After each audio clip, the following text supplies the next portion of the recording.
선지자 하박국이 묵시로 받은 경고라. 부르짖어도 주께서 듣지 아니하시니 어느 때까지이리이까. 내가 강포로 말미암아 외쳐도 주께서 구원하지 아니하시나이까.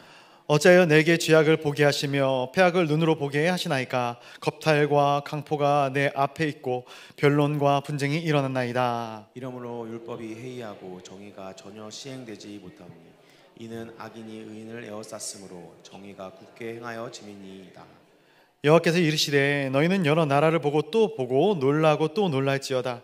너희 생전에 내가 한 가지 일을 행할 것이라. 누가 너희에게 말할지라도 너희가 믿지 아니하리라. 보라, 내가 사납고 성급한 백성 곧 땅의 넓은 곳으로 다니며 자기의 소유가 아닌 거처들을 점령하는 갈대아 사람을 일으켰나니 그들은 두렵고 무서우며 당당함과 위엄이 자기들에게서 나오며 그들의 군마는 표범보다 빠르고 저녁 이리보다 싸나오며 그들의 마병은 먼 곳에서부터 빨리 달려오는 마병이라. 마치 먹이를 움켜하려는 독수리의 나름과 같으니라.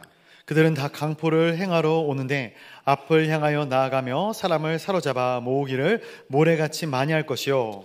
왕들을 멸시하며 방백들을 조소하며 모든 견고한 성들을 비웃고 형벽을 쌓아 그것을 점령할 것이라. 함께 보겠습니다. 그들은 자기들의 힘을 자기들의 신으로 삼는 자들이라. 이에 바람같이 급히 몰아 지나치게 행하여 범죄하리라. 아멘.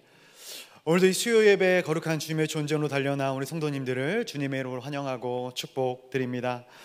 이 시간 우리가 하나님의 선하신 뜻을 분별할 수 있는 지혜와 또 하나님의 마음을 알아갈 수 있는 복된 시간이 되기를 간절히 소원합니다.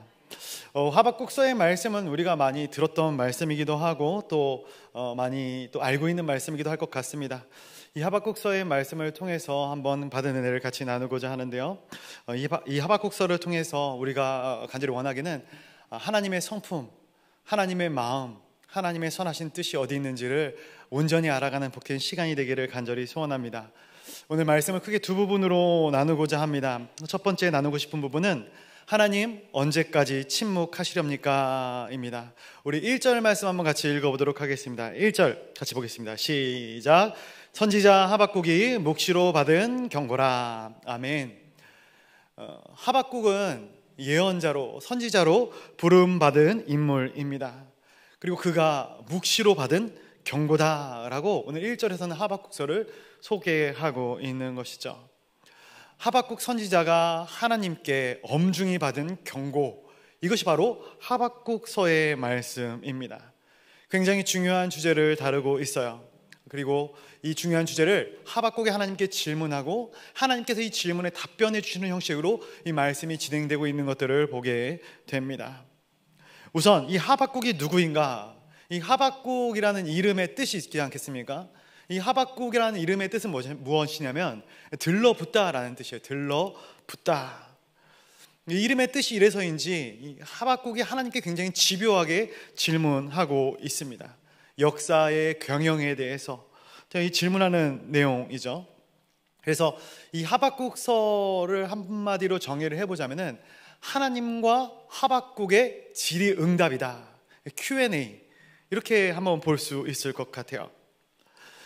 성경 가운데 이 하박국 말고도 하나님께 많은 질문을 던졌던 인물들이 있죠. 대표적으로는 이 욥이라는 인물이 있습니다. 욥도 하나님께 인생의 경영에 대해서 질문을 했었습니다. 그런데 욥에게는 하나님께서 그렇게 친절하게 답변을 해주시지 않았거든요. 하박국서 말씀을 제가 보면서 어떻게 보면은 이 욥이 이전 시대의 사람인 게 참 다행이다 생각을 해요. 왜냐하면 하박국의 질문에는 굉장히 하나님께서 친절하게 대답을 해주시거든요. 이 하박국이 먼저 태어났더라면은 욥이 굉장히 섭섭하지 않았을까, 혼자 이렇게 한번 생각을 해봤습니다. 오늘 이 2절에서부터 본격적으로 하박국이 하나님께 항변하는 그 말씀의 내용들이 담겨져 있습니다. 우리 2절 말씀도 한번 같이 읽어보도록 하겠습니다. 2절입니다. 시작. 여호와여, 내가 부르짖어도 주께서 듣지 아니하시니 어느 때까지리까. 내가 강포로 말미암아 외쳐도 주께서 구원하시지 아니하시나이다. 아멘.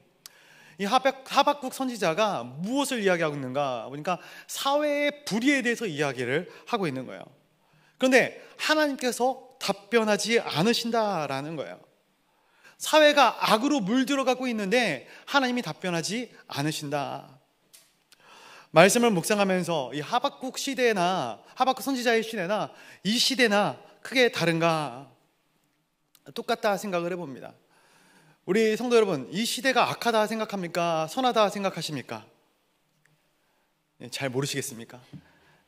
오직 말씀과 기도로 사회와 담 쌓고 지내기 때문에 저는 말씀과 기도만 충만히 알 것입니다. 아마도 점점 더 악해져 가고 있다는데 이견이 없으실 것이다 생각을 합니다. 요즘 뉴스에 계속 보도되는 내용 중에 하나가 이제 이겁니다. 우리 선교팀이 다녀온 캄보디아 사건, 캄보디아의 소식들이 계속 나오더라고요. 올 한 해 동안에 납치되었다고 신고가 들어온 이 건수가 330건이 넘는다 이렇게 얘기를 합니다. 그리고 그 캄보디아에서 이 범죄 소굴에 소탕 작전을 들어가서 이 잡아온 수많은 외국 사람들이 있지 않겠습니까? 근데 그 중에 한국 사람이 68명이 된다 이렇게 얘기를 해요. 범죄 조직에 연루된 한국 사람들이죠. 근데 이 68명이 다 한국으로 귀환하기를 거부하고 있다 이런 기사도 봤습니다. 같은 나라 사람들을 잡아다가 인신매매하고 고문을 하고 고역을 시키고 끝내는 장기까지 팔아먹고 정말로 약한 세대다. 이것뿐이겠습니까? 사회적으로, 문화적으로 얼마나 암담한 세대로 우리가 살아가고 있는가. 그렇다면 여기에 대해서 크리스천들이 어떠한 입장을 취해야 하는가. 독일의 신학자이자 목회자인 본 회퍼 목사님께서는 이런 이야기를 하셨어요. 크리스천은 사회 악에 대해서 침묵하면 안 된다. 하나님을 믿는 사람들은 사회 악에 대해서 침묵하면 안 된다 이렇게 이야기를 합니다. 그러면 사회 악에 대해서 침묵하지 말라라는 것이 무슨 말인가? 크게 두 가지 정도로 한번 생각해 볼 수 있을 것 같은데요. 첫 번째로는 하나님의 진리의 근거에서 선과 악을 분별하는 삶을 살아야 된다라는 거예요. 선과 악을 분별할 수 있어야 된다라는 것입니다. 가끔 가다가 성도들 중에, 우리 성도님들 중에 좋은 게 좋은 거지, 또 이 산상수훈에 보면은 남을 비판하지 말라 이렇게 얘기하지 않습니까? 비판하지 않겠다 이렇게 생각하시고 그렇게 행동하시는 분들이 간간히 계셔요. 비판하는 것이 옳지 않다라는 것이죠. 근데 비판하지 않겠다 이렇게 이야기를 하면서 분별하기까지를 포기한다. 이것은 분명히 잘못된 것일 겁니다. 중요한 것은 비판은 하지 말되 분별은 할 수 있어야 된다라는 거예요. 무엇이 악이고 무엇이 선인지 분별해야만 합니다. 왜냐하면 우리가 분별할 수 있어야지만 내가 그런 상황에 놓였을 때 악을 선택하지 않고 선을 선택할 수 있는 것이죠.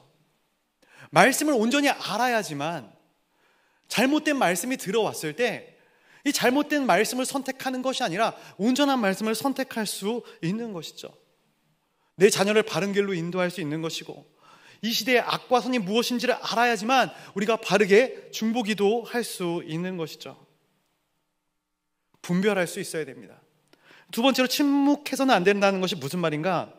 악에게 지지 말고 선으로 악을 이기는 삶을 살아라 라는 것입니다. 이것이 침묵하지 말라는 거예요. 악한 사람에게 가가지고 너 악한 사람이야, 너 악하다 이렇게 얘기를 하면은 그 악한 사람이 고쳐질까요? 바로 회개하고 돌아설까요? 그렇지 않습니다. 아무리 정죄한다고 해서 세상에 바뀌는 것 하나도 없습니다. 그렇다면 진짜 이 세상을 바꾸고 싶으면 어떻게 해야 하겠는가? 각자가 부르심의 그 자리에서 선을 행하면 되는 것이죠. 가족과 이웃에게 선을 행하고 사랑을 베푸고 긍정적인 영향력을 나타내야 된다라는 거예요. 그래서 이 세상이, 우리 가족이, 또 우리 공동체가 온전한 길, 바른 길로 가도록 감화시켜야 하는 것이죠. 정죄는 그 누구도 구원하지 못합니다. 오직 사랑만이 영혼을 치유하고 구원하는 길인 것이죠. 그래서 성경에서는 악으로 악을 상대하지 말라 이렇게 이야기를 하죠. 악으로 악을 상대하면 어떻게 될까요? 더 큰 악이 불러오게 되는 거예요. 복수하면 일단 내 마음은 순간 평안해질 수 있겠죠. 근데 더 큰 복수가 나를 향해 다가오게 되는 것입니다. 그래서 오직 예수 그리스도의 십자가의 사랑만이 이 시대의 유일한 해답이 됨을 기억하시기를 간절히 소원합니다. 근데 오늘 본문 가운데서 이 하박국이 다루고 있는 문제는 이 크리스천이 어떤 이 악에 대해서 판단하고 생각하지 않는다, 이런 차원의 문제가 아니에요. 어떤 문제인가? 하나님의 태도가 문제다라는 거예요. 하나님의 태도. 크리스천이 악에 대해서 침묵하지 말아야 한다, 이렇게 이야기할 때 이 크리스천의 의미가 뭡니까? 예수 그리스도를 믿는 사람 아니겠습니까? 그러면 하나님께서도 이 악에 대해서 침묵하시는 분이 아니심을 기저에 두는 것 아니겠습니까? 그런데 여기에 하박국 선지자의 마음에 어려움이 생겼던 거예요. 사회에 만연해 있는 악의 문제, 그것도 물론 마음이 어렵겠지만 그것에 대해서 침묵하고 계시는 것 같은 하나님의 태도, 하나님의 모습, 이것이 하박국 선지자의 마음을 더 어렵게 만들었던 것이죠. 우리도 이 땅이 악하다라는 것을 아까 말씀드렸던 것처럼 인정합니다. 그런데 크리스천으로서 이 땅의 악함을 보면서 좀 안타깝고 마음 아프고 어려운 것 중에 하나는 무엇이냐면은, 이렇게 어려운 세대 가운데, 이렇게 악한 세대 가운데 하나님께서 좀 나타나셔서, 하나님께서 역사하셔서 이 땅을 정화시켜 주신다면, 그래서 이 땅에 믿지 않는 자들을 때로는 심판하시고 믿는 자들을 조금 더 높여 주신다면은 얼마나 좋을까. 하나님이 행하여 주시는 그런 여러 가지 기적들과 이사들이 이 땅 가운데서도 나타나면 얼마나 좋을까. 그런데 하나님께서는 그렇게 하지 않으시는 것 같다라는 것이죠. 그렇다면 우리는 이 하나님의 침묵에 대해서 어떻게 바라보아야 하는가? 이것도 두 가지 정도로 한번 생각을 해봤는데요. 첫 번째, 시대가 너무 어두우면 하나님이 말씀을 안 하시는 것이 아니라 하나님의 말씀이 잘 안 들리게 되어져 있습니다. 제가 지금에야 이제 구로에 좀 오래 살아가지고 집 주변 이 지리가 빠삭합니다. 이제 어디든 갈 수 있어요. 근데 제가 처음 구로 왔을 때 저는 구로 땅을 한 두세 번 정도 밟아왔어요. 물론 이제 지하철 타고 지나는 가봤죠. 그런데 이 지역에 살아본 적이 없어서 길이 굉장히 헷갈리고 어렵더라고요.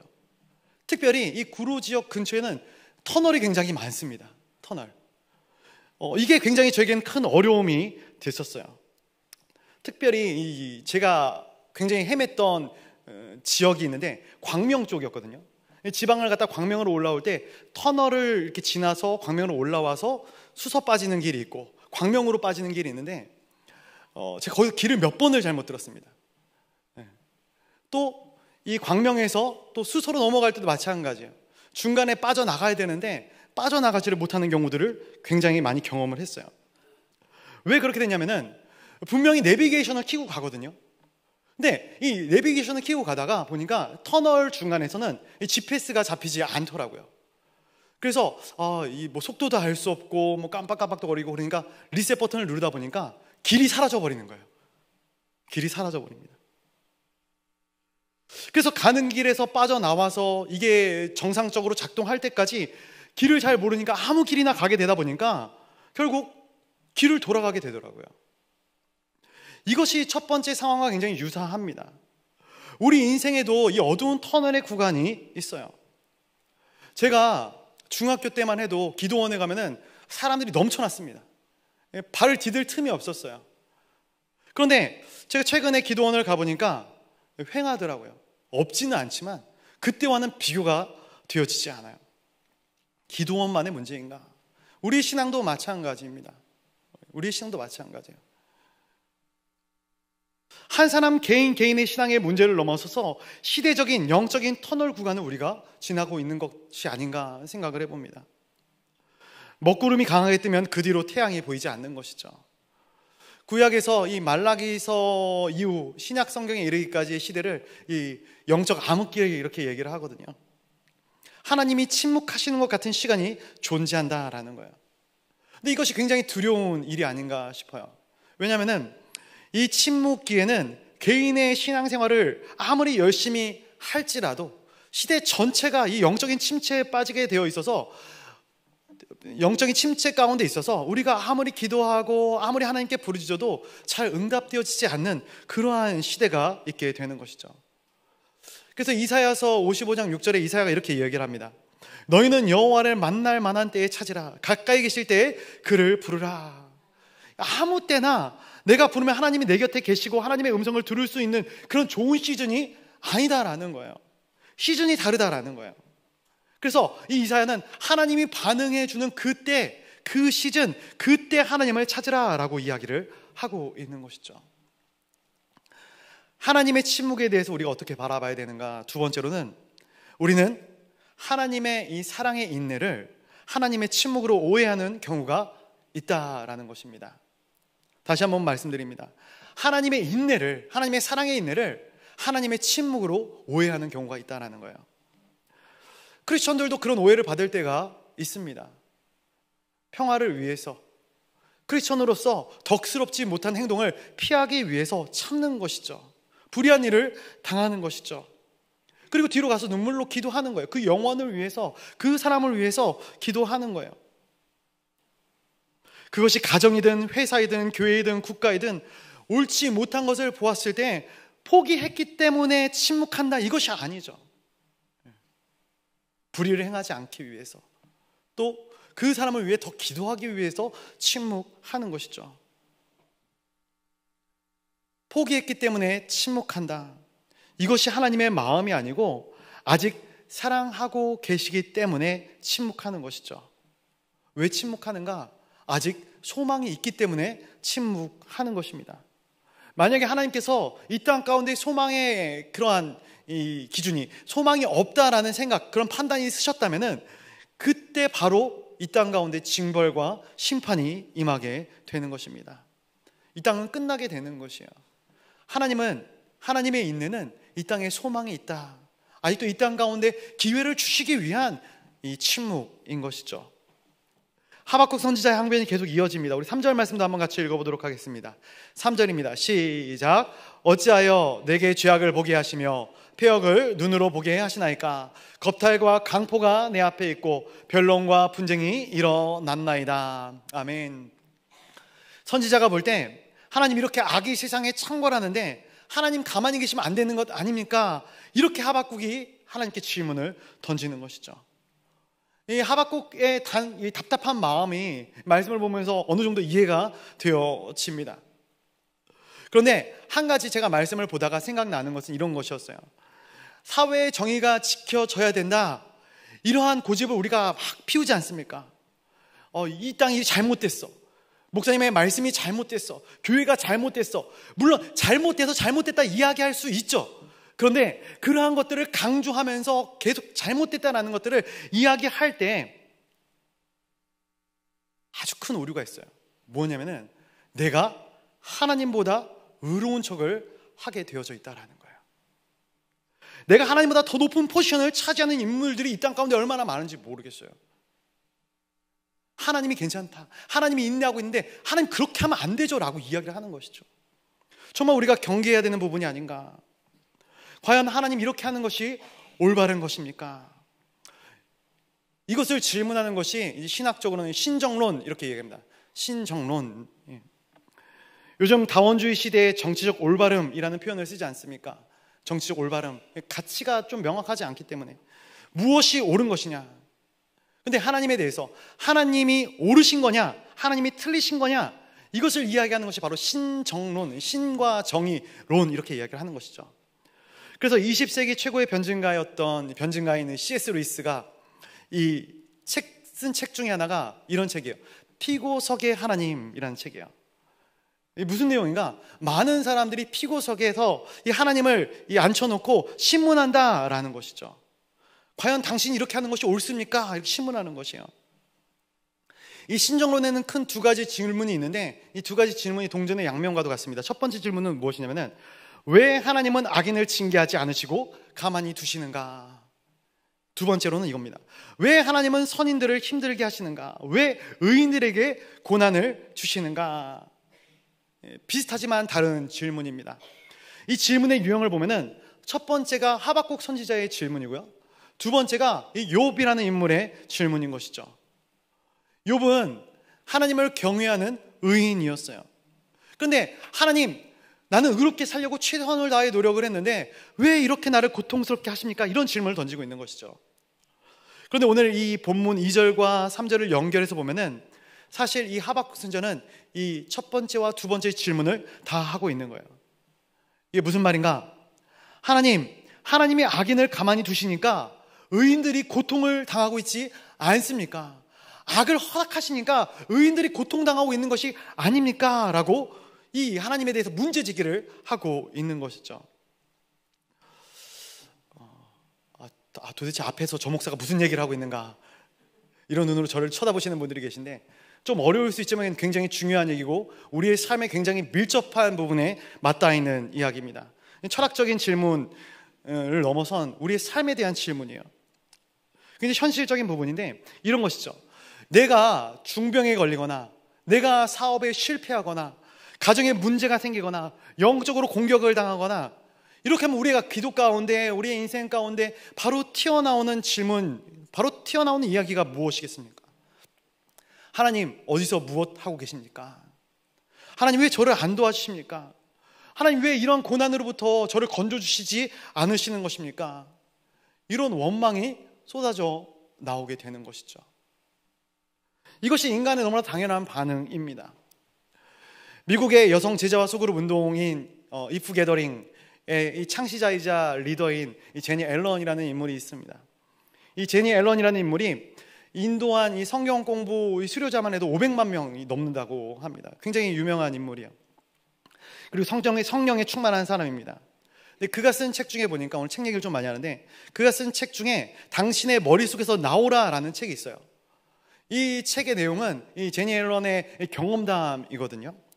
그가 엄청난 영적인 공격을 받았던 일들을 솔직하게 고백하고 그걸 어떻게 극복해 나갔는지를 이제 기록하고 있는 책입니다.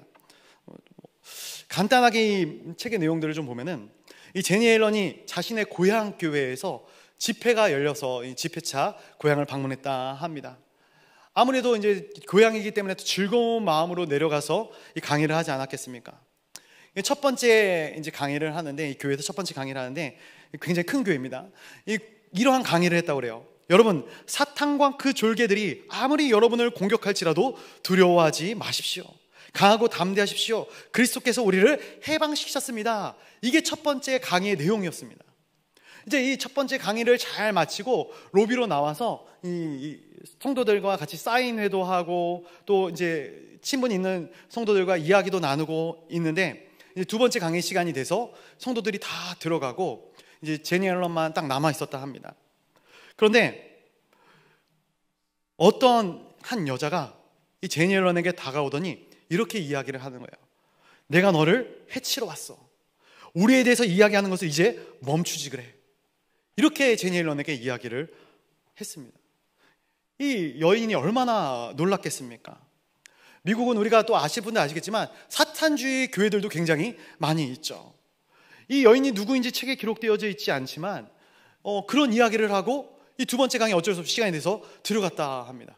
근데 두 번째 강의를 진행하고 있는데 밖에서 큰 소란과 소동이 일어난 거예요. 어떤 아까 그 여인이죠. 그 여인이 막 뛰어다니면서 소리를 지르면서 이 강의와 이 집회를 방해하더라라는 거예요. 근데 더 무서운 일은 갑자기 방해를 하고 있는데 이 모든 전원이 다 꺼져버린 거예요. 이 예배당의 모든 불이 다 나가고 전기가 다 나가버리게 되는 것이죠. 이때 강의자였던 제니 앨런의 마음 가운데 두려움이 몰려옵니다. 큰 두려움이 몰려왔다라는 것이죠. 그런데 더 큰 문제는 무엇이냐면, 이후로 어떤 것도 이 제니 앨런이 할 수 없었다. 이 성령 충만한 사역자가 한 번도 경험해보지 못한 두려움에 휩싸여서 무려 18개월 동안 새벽마다 잠에서 계속해서 깨어나고 그 두려움을 고스란히 간직한 채 고통을 당하며 살고 있었다라는 거예요. 그래서 이 본인이 당했던 이 어려움에 대해서 이야기하고 이 정신적인 이 문제를 어떻게 벗어날 것인가, 어떻게 자신이 벗어났는가에 대해서 이야기한 책이 바로 당신의 머릿속에서 나오라라는 책이에요. 나머지 부분들은 사서 읽어보시길 바라고요. 그래서 이 책에서 가장 강조하는 것이 무엇이냐면 고린도 후서 이 10장 5절의 말씀인데 제가 한번 읽어드리겠습니다. 하나님 아는 것을 대적하여 높아진 것을 다 무너뜨리고 모든 생각을 사로잡아 그리스도에게 복종하게 하니. 아멘. 그리스도께 복종, 우리의 마음과 우리의 생각을 복종시키라는 거예요. 여러분, 우리의 모든 생각이 예수 그리스도의 주권 앞에 복종되어지기를 간절히 소원합니다. 오늘날 많은 사람들이 이 생각의 영역은 내 주관적인 영역, 내가 어떻게 컨트롤할 수 있는 영역이다, 그래서 내 자신의 자유로운 영역이다 라고 생각하는 사람들이 많아요. 그런데 참 안타까운 것은 너무나도 많은 크리스천들이 오늘날 우울증, 분노, 불안감, 그리고 수많은 이 정신적인 장애, 이 정신적인 질병과 문제들을 호소하고 있다라는 것이에요. 근데 더 큰 문제는 무엇이냐면 이들이 이러한 어려움을 준 사탄을 원망하는 것이 아니라 이러한 어려움이 나에게 있게 막지 않아준 하나님을 원망하고 있는 것이죠. 하나님을 원망한다는 거예요. 하나님, 제가 이렇게 고통을 당하는데 왜 보고만 계십니까? 하나님 왜 침묵하십니까? 하박국이 하나님께 기도한 것처럼 우리 시대가 이 시대를 향해서 이 수많은 이 사탄들의 공격에 대해서 하나님께서 나서서 이렇게 해주셔야지 옳은 것 아닙니까? 당신이 이렇게 하시지 않는 부분에 대해서 당신에게 책임이 있는 것 아닙니까? 이러한 질문을 던지고 있는 것이죠. 더 나아가서는 이러한 질문을 던지다 해결되어지지 않으니까 결국은 하나님을 원망하고 의심하고 등지고 결국은 교회를 떠나게 되는 것입니다. 나는 그런 하나님 안 믿겠다 이야기하는 것이죠. 만약 우리가 하나님을 찾다가 하나님을 떠나는 결론을 내리게 된다면 이것이야말로 우리의 생각의 영역이 사탄에게 속임을 당한다라고 볼 수 있는 것이죠. 사랑하는 성도 여러분, 어떠한 상황이 올지라도 하박국이 하나님을 붙들고 다시 일어나 하나님의 응답을 받은 것처럼 이 정신적인 공격이 전면적으로 일어나고 있는 이 시대 가운데 영적으로 승리하는 우리 모든 성도님들이 되시기를 주님의 이름으로 축복합니다. 두 번째로 나누고 싶은 부분은 이것입니다. 하나님은 역사의 경영자이시다. 하나님이 역사의 경영자이시다라는 거예요. 우리 4절 말씀 한번 같이 읽어보도록 하겠습니다. 4절입니다. 시작. 이러므로 율법이 해이하고 정의가 전혀 시행되지 못하오니 이는 악인이 의인을 애워쌌으므로 정의가 굽게 행하여 짐이니이다. 아멘. 우리 4절 말씀 다시 한번 읽어볼까요? 시작. 이러므로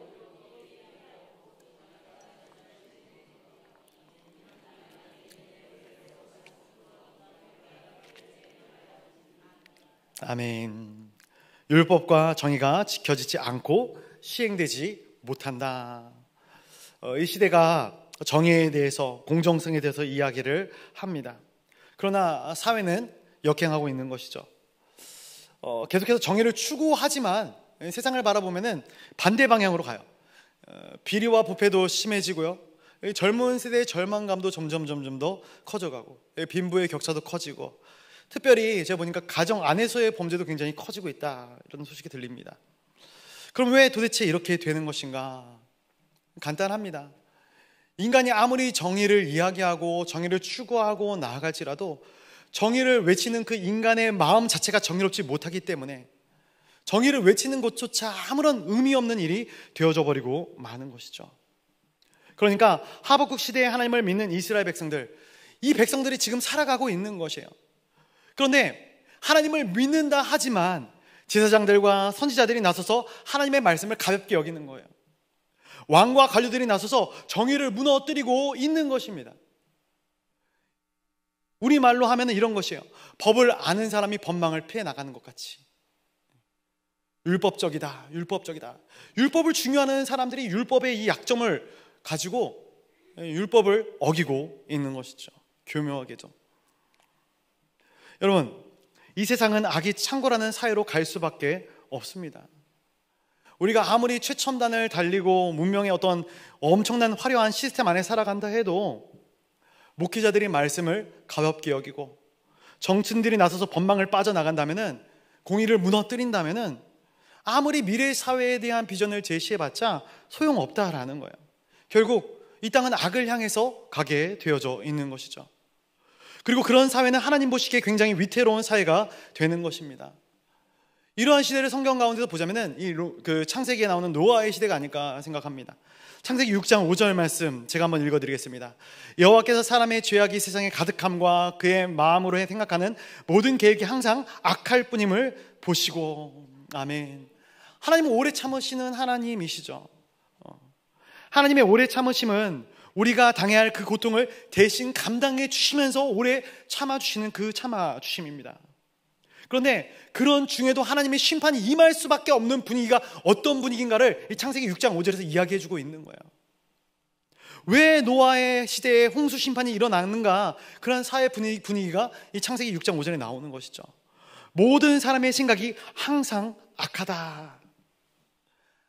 하나님이 오래 참으시지만 언제 심판하시는가? 그것은 더 이상 침묵하실 수 없을 만큼 이 세대가 악해졌을 때 그 하나님의 심판이 임하는 것이죠. 하박국이 하나님께 항변하고 질문하죠. 그때 하나님께서 뭐라고 답변을 주시는가? 이것이 5절부터 11절까지의 말씀인데 우리 5절과 6절 말씀 한번 같이 읽어보도록 하겠습니다. 5절과 6절 말씀입니다. 시작. 여호와께서 이르시되 너희는 여러 나라를 보고 또 보고 놀라고 또 놀랄지어다. 너희 생전에 내가 한 가지 일을 행할 것이라. 누가 너에게 말할지라도 너희가 믿지 아니하리라. 보라, 내가 사납고 성급한 백성 곧 땅이 넓은 곳으로 다니며 자기의 소유가 아닌 거처들을 점령하는 갈대아 사람을 일으켰나니. 아멘. 여러 나라를 보고 또 보라. 이거는 세계의 정세를 보라라는 거예요. 하나님께서 한 가지 일을 행하셨는데 너희에게 행할 것인데 그것이 보니까 6절에 갈대아 사람을 일으켰다. 이들을 일으켜서 열방을 징계하고 예루살렘을 징계하실 참이었어요. 성경 가운데는 이 하박국이 어느 시대에 활동했던 선지자인지 정확하게 명시되어져 있지는 않습니다. 그렇지만 많은 학자들이 이제 얘기하기를 이 남유다 18대 왕 여호야김 왕 때 그 통치 시기에 이 하박국 선지자가 활동했다 이렇게 얘기를 해요. 그때 이미 모든 이스라엘 백성들은 타락했고 예배가 타락했고 도덕이 붕괴했고 왕은 악정으로 일관했고 백성들은 고통을 당하고 있었던 시대였던 것이죠. 그리고 이때부터 이스라엘 백성들은 포로로 끌려가기 시작합니다. 우리 7절과 8절의 말씀도 같이 한번 읽어볼까요? 7절과 8절 같이 보겠습니다. 시작. 그들은 두렵고 무서우며 당당함과 위엄이 자기들에게서 나오며 그들의 군마는 표범보다 빠르고 저녁 이리보다 사나우며 그들의 마병은 먼 곳에서부터 빨리 달려오는 마병이라. 마치 먹이를 움키려 하는 독수리의 나름과 같으니라. 아멘. 표범보다 빠르고 이리보다 사나운 자들이 전 세계를 덮칠 것이다. 이 바벨론 제국을 이야기합니다. 이 바벨론 제국을 표범이라 이렇게 이야기를 하는 것이죠. 역사적으로 보면은 이 바벨론의 이 첫 왕, 바벨론을 건국한 사람은 나보폴라살 왕이었죠. 그가 니느웨를 함락시켰어요. 그런데 그는 이 아수르 전체를 무너뜨리지는 못하거든요. 그럼 누가 무너뜨리느냐? 그의 아들 느부갓네살이 최고의 영향을 미치고 이 모든 것들을 정리하게 되는 것이죠.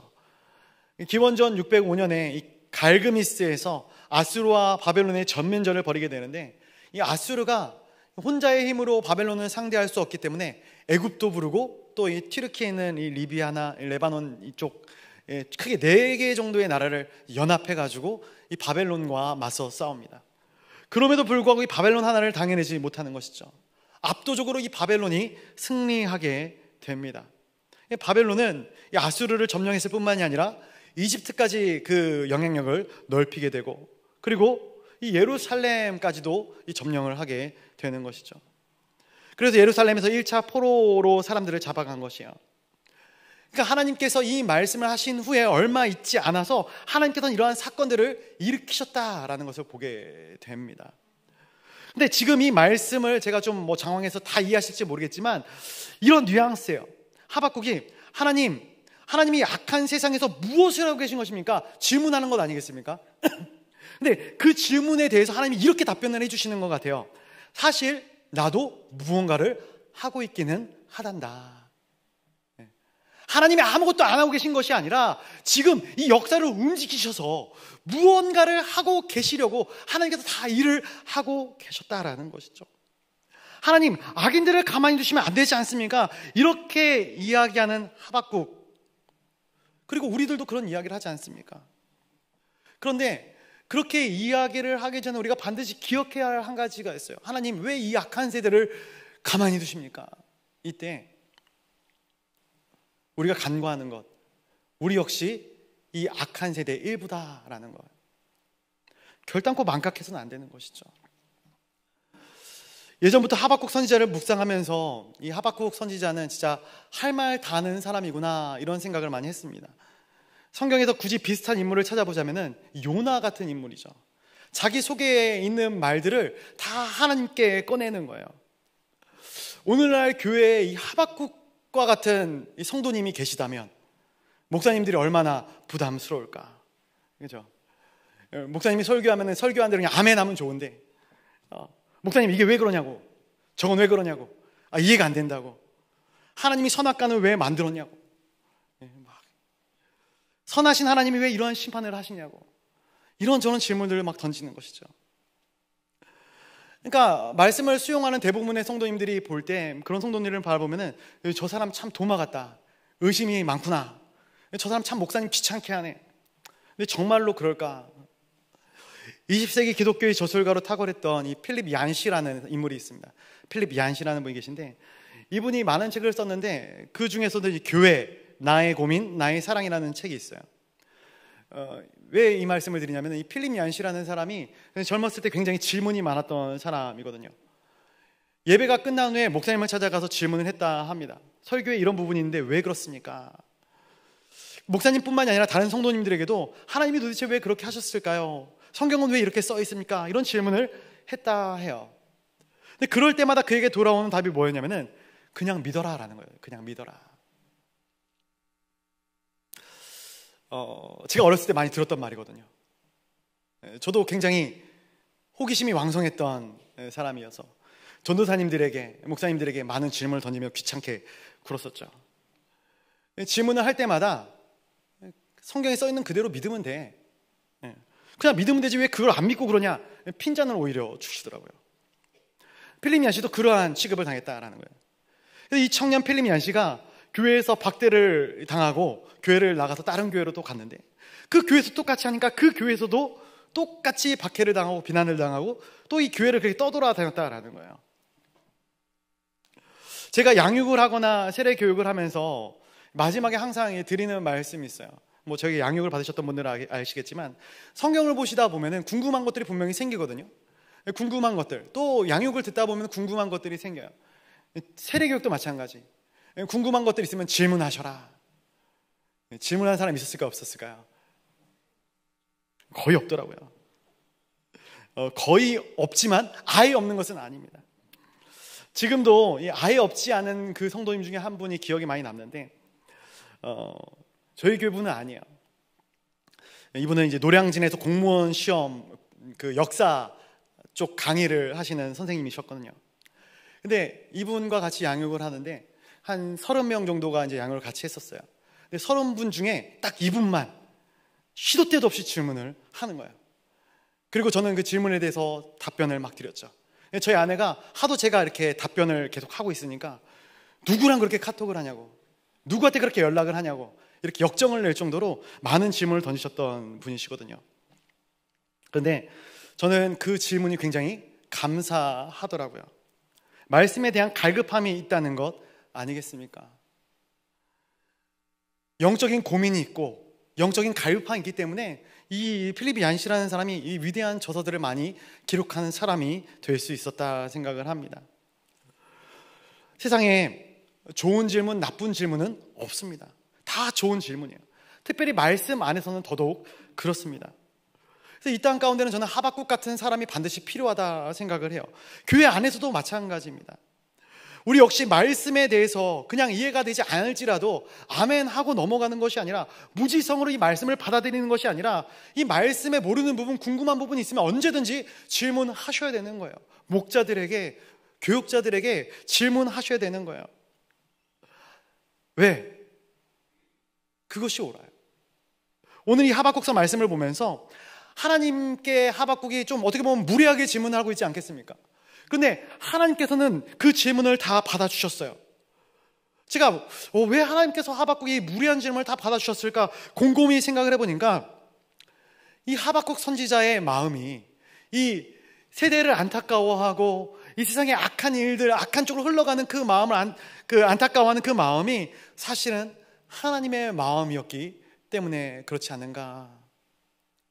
세상이 이렇게 악하게 돌아가고 가정과 교회가 무너지는 이 시대 가운데 그것을 안타까워하지 않고 기도하지 않고 그냥 나만 평안하면 되지, 내 가정만 평안하면 되지, 내 교회만 평안하면 되지, 이런 마음이 아니라 이 세대를 향해서 하나님께서 안타까워하는 마음을 나도 공감하면서 하나님께 하박국처럼 따지고 묻는 그러한 성도들의 손을 하나님께서 들어주셨다라는 거예요. 또 하나 제가 느끼는 것은 무엇이냐면, 하박국이 사람에게 매달린 것이 아니라 하나님께 매달렸다라는 거예요. 사람에게 하소연하고 있는 것이 아니라 하나님께 하소연하고 있는 하박국의 모습을 보게 됩니다. 하나님께서는 그 답을 해 주시는 것이죠. 사랑하는 성도 여러분, 우리가 사람에게 질문하면 사람의 답을 듣겠지만 하나님께 질문하면 하나님의 답을 듣게 되는 것입니다. 내가 사람에게 매달리면 사람의 도움을 받겠지만 하나님께 매달리면 하나님의 도움을 받는 것이죠. 말씀을 맺고자 합니다. 사랑하는 성도 여러분, 이 시대가 이 어두운 영적인 터널을 지나가고 있습니다. 그러나 이 영적인 어두운 터널 가운데서도 이러한 상황 속에서도 하박국처럼 친밀하게 하나님의 음성을 듣고 싶습니다. 제 인생의 어려운 문제들, 이 시대의 고통의 문제들, 제가 하나님 앞에 매달려 기도할 때 하나님, 제 삶 가운데 저의 모든 기도의 제목들 가운데 친히 임재하여 주시고 응답하여 주시고 깨우쳐 주시고 하나님 아버지의 마음을 알게 하여 주시옵소서. 이 마음의 소원이 우리 동강의 모든 성도님들의 기도 가운데, 고백 가운데, 삶 가운데 있어지기를 간절히 소원합니다. 그때 임재하시고 말씀해 주시고 그 마음을 알게 하사 하박국을 통해서 하나님의 선하신 역사와 이 인생의 경영을 보여주셨던 것처럼 우리를 통해서 하나님의 선하신 능력과 은혜가 드러나기를 주님의 이름으로 간절히 축원드립니다.